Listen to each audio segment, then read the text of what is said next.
एक सम्मेलन हुआ, बड़े बड़े संत महात्मा है, जय कृष्ण मूर्ति, शरणानंद स्वामी, ऐसे ऐसे लोग। तो जय कृष्ण मूर्ति का नाम तो जिज्ञासु लोग कई लोग जानते, वो विचारक हैं। तो लोगों की नजर में ऐहिक जगत में तो जय कृष्ण मूर्ति बड़े विचारक हैं, भले फिलोसोफर हैं, लेकिन शरणानंद स्वामी जी ने पूछा कि आप कहते हैं ये नहीं, ये नहीं, ये भी न मानो, ये भी न मानो, ये भी न मानो, तो एक वृत्ति उठती है और दूसरी नहीं उठी, उसके बीच क्या है उसको तो जानो।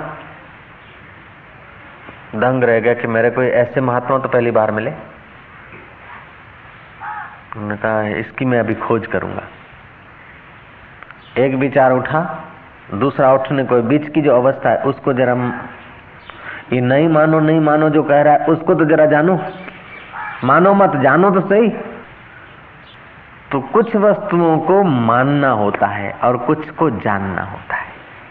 जय जय। जो आंखों से दिख जाती है, जो इंद्रियों से दिख जाती है, उनको जानना होता है। जो आंखों से नहीं दिखता, इंद्रियों से नहीं दिखता है, उसको मानना होता है। जय जय। उसको मानना पड़ता है। अच्छा, तो जो इंद्रियों से दिखता है उसको तो जानना पड़ेगा ना, उसको मानना नहीं। हम क्या कहते हैं कि जो इंद्रियों से दिखता है तो हम मान लेते हैं कि सुखी है, ऐसा ऐसा होंगे तब सुखी है, तो हमने मान लिया ना, जाना नहीं। किसी का धन, किसी की सत्ता, किसी का सौंदर्य, किसी का कुछ, किसी का कुछ।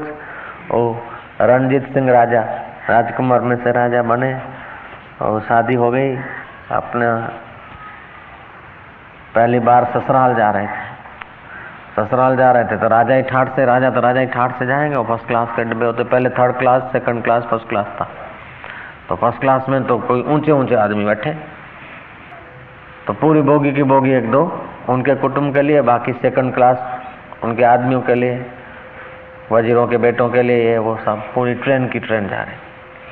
अब वो लड़का जो था किसी वजीर का जवान, जहाँ स्टेशन पे गाड़ी खड़ी रहे तो आगे पीछे वो फर्स्ट क्लास बोगी से बार बार पसार हो, और पसार होते समय उसकी आंखें टेढ़ी होती कि देखे रानी साहिबा कैसी है, रानी साहिबा कैसी है, दीदार करने के लिए। वो जवान था, जवानी दीवानी होती, वो देख रहा था राजकुमार कि एक बार यूं गया, फिर यूं गया, हर स्टेशन पे इधर से उधर जाए, उधर से उधर जाए, तो आंख तो पता चल जाता कि सब किस लिए जा रहा है। उस युवक का हाथ पकड़ा, वो घबराया, बोले नहीं नहीं, तो डर मत, चल। अपनी लुगाई को कहा कि तू अपना घूंघट खोल, घूंघट। बोले देख ले पेट भर के, पेट भर के देख ले। अरे बेवकूफ, मेरे साथ महीनों महीनों भर रही, मैं सुखी नहीं हुआ तो तू यूं करके क्या सुखी होगा।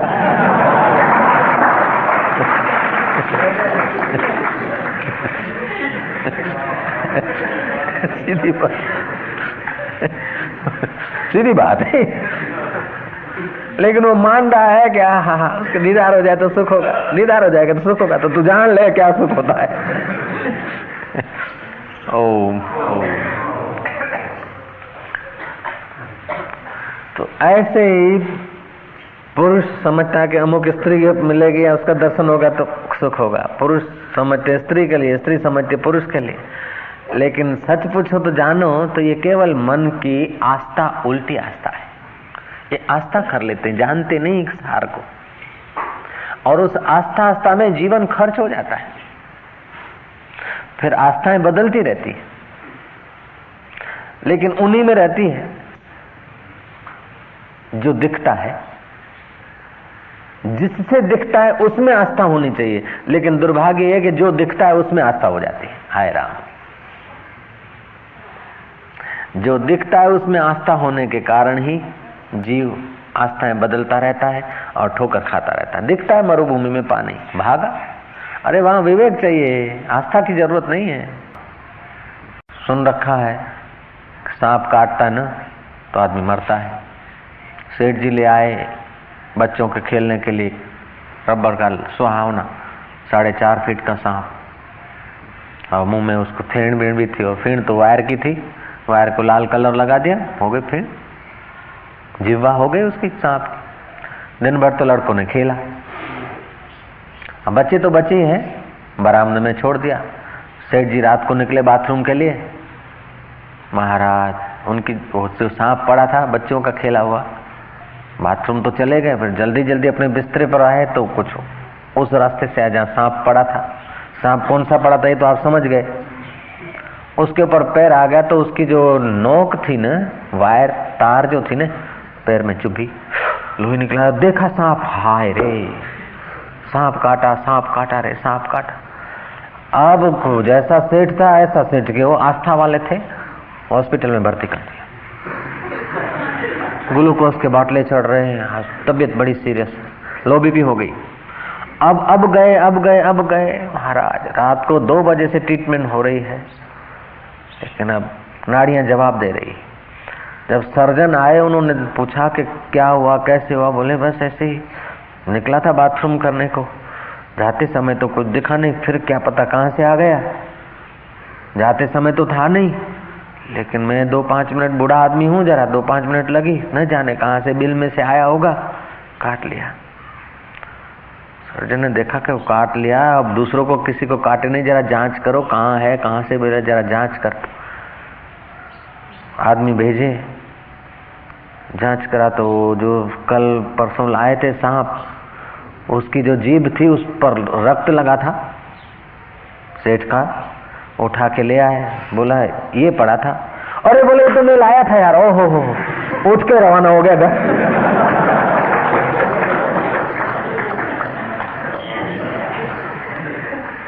आस्था नहीं, समझ आई तो रोक गया, आस्था थी ये सांप है, उसने मेरे को काटा है, अब मैं मरूंगा, ये आस्था थी।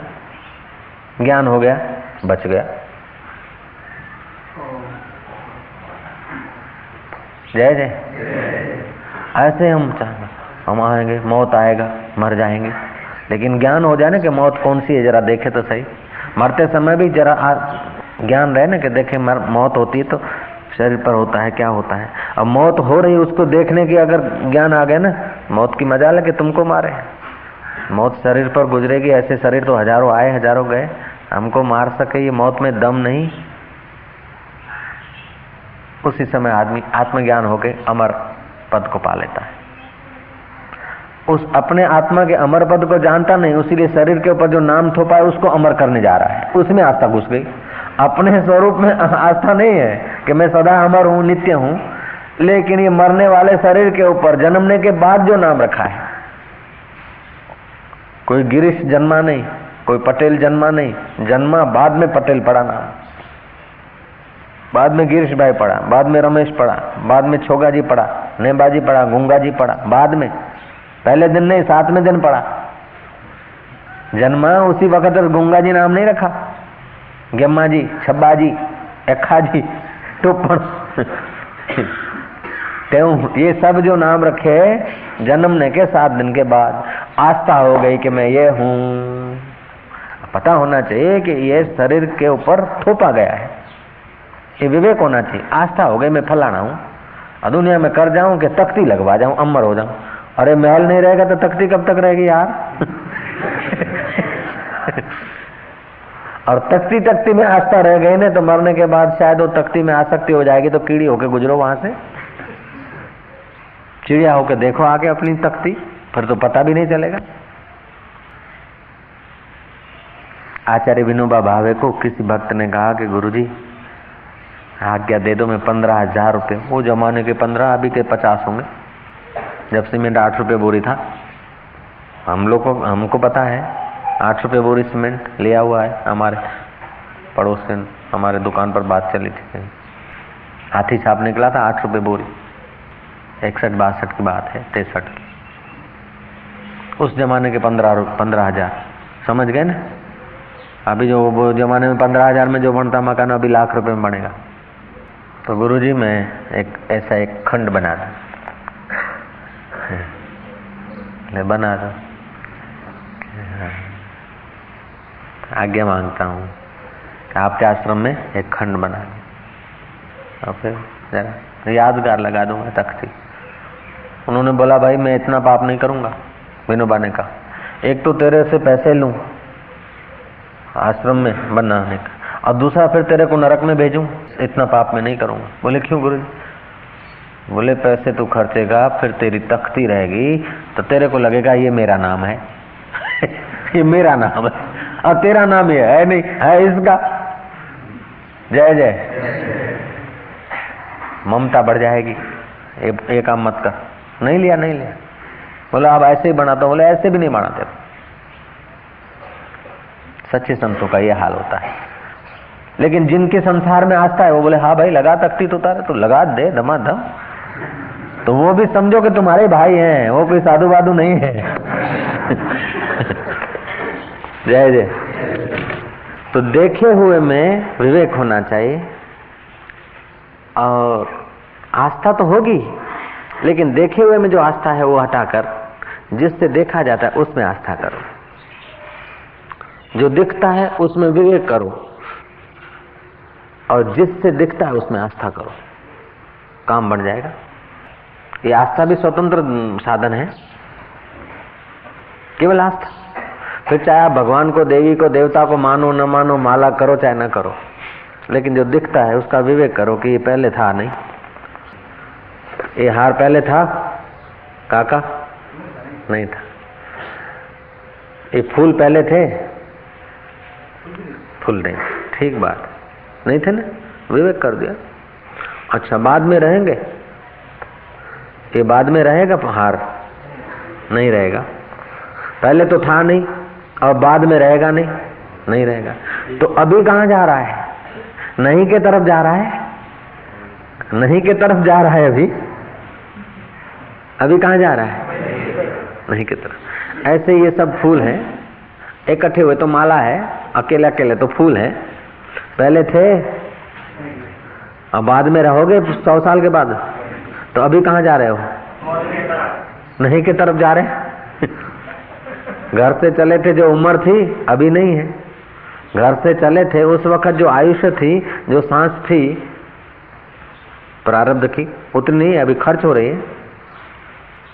तो पैदा हुआ लड़का, माँ बोलती बेटा बड़ा हुआ 40 साल का हो गया मेरा छोरो। अरे बड़ा नहीं हुआ, छोटा हो गया, 40 साल मर गए हो, अभी 20 साल रहेगो अब 40 साल नहीं, अब 20 साल रहेगो। आज 41वीं वर्षगांठ मनाओ, बड़ा हो गया। अरे रोज दे वर्षगांठ उसकी मनाओ जिसने जहाँ आस्था करनी हो उसने कर ली, उनकी वर्षगांठ है। अपनी वर्षगांठ क्या मनाएंगे हम तो मर रहे हैं, मरने वाला वर्षगांठ मना रहा है श्री राम। तो जो दिखता है उसमें होना चाहिए विवेक, और जिससे दिखता है उसमें होनी चाहिए आस्था।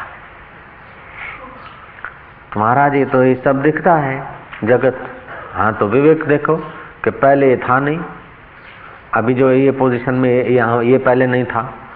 ऐसे जो भी मकान दुकान जो भी दिखते हैं वो पहले थे नहीं। ये पावर हाउस जो दिख रहा है पहले नहीं था, और बाद में नहीं रहेगा। तो अभी भी उसका मकान और मशीनरी नहीं की तरफ जा रही। ऐसे ये सब तो ये सब नहीं की तरफ जा रहे हैं, तो सब इसमें आस्था करने की कोई जरूरत नहीं, इसका उपयोग कर लो। सीधी बात है, उपयोग करने की मना तो नहीं है। और जो आस्था करने के सिवाय उपयोग कर लेता है ना वो बंधता नहीं है, और जो आस्था करता है वो उपयोग नहीं कर सकता है ठीक से। हाय राम।